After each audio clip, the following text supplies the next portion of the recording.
আপনারা অংশগ্রহণ করবেন এবং মাদককে প্রতিহত করবেন, মাদকের বিরুদ্ধে অবস্থান নেবেন এবং আমাদের ওই অস্ত্র এলাকার সুশীল সমাজকে রক্ষা করবেন।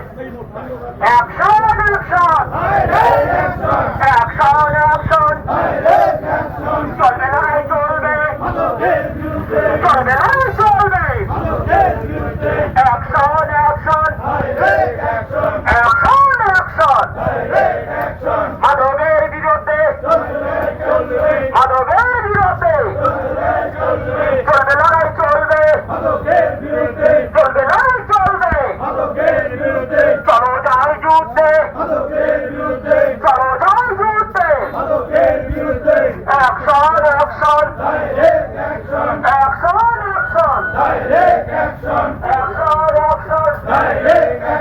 অ্যাকশন অ্যাকশন, মাদকের বিরুদ্ধে, মাদকের বিরুদ্ধে চলবে লড়াই চলবে, মাদকের বিরুদ্ধে চলছে লড়াই চলবে,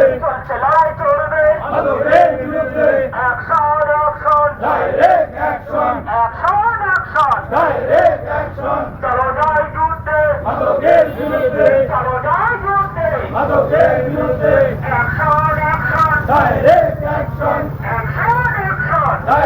অ্যাকশন, মাদকের বিরুদ্ধে। আসসালামু আলাইকুম। আপনারা জানেন আমরা একটি মাদক প্রতিরোধ কমিটি গঠন করেছি। আজকে কুড়িগ্রাম জেলার ফুলবাড়ি উপজেলার বালারহাট মাদকের স্বর্গরাজ্যে পরিণত হয়েছে।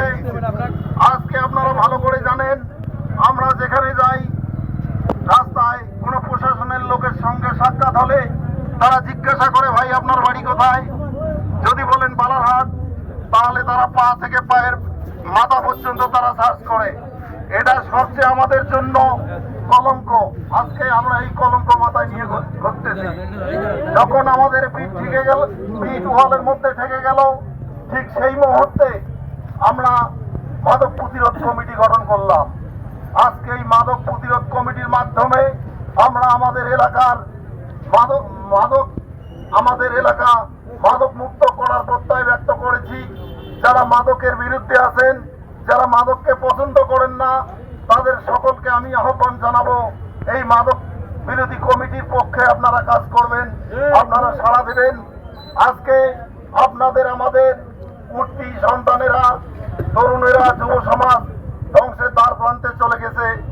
এখন যারা ছোট ছোট সন্তান আছে, তাদেরকে রক্ষা করার জন্য আমরা চেষ্টা চালাচ্ছি, যাতে অন্তত এই ছোট ছোট শিশুরা এই মাদক থেকে মুক্তি পায়। তো এজন্য সর্বস্তরের যারা অভিভাবক আছেন, তাদেরকে আমি অনুরোধ করব, আপনাদের সন্তানদেরকে আপনারা সতর্ক রাখেন, নিজের হেফাজতে রাখেন, না হলে ভবিষ্যতে আপনার ছেলেও মাদকাসক্ত হবে। আজকে সারা দেশ তথা বিশেষ করে বালারহাট, বাংলাদেশের এমন কোন প্রান্ত নাই বালারহাট নামে একটা হাট আছে কেউ চেনে না। এটা ভালো করে জানেন। এটা কি আমাদের জন্য কি, এটা কি সুনাম না কলঙ্ক? আজকে আমরা এই কলঙ্ক নিয়ে আমরা বাস করতেছি, আমরা কোথাও যাইতে পারি না। বালারহাটের কথা শুনলে মানুষ আটকে ওঠে। আপনারা আর একটি বিষয় হয়তো কতটুকু জানেন জানি না, বালারহাটে যে সমস্ত ছেলে মেয়ে আছে, অনেক উঠতি ছেলে মেয়ে, তাদের বিয়ে পর্যন্ত হচ্ছে না। বাইরের থেকে কোনো সম্বন্ধ আসলে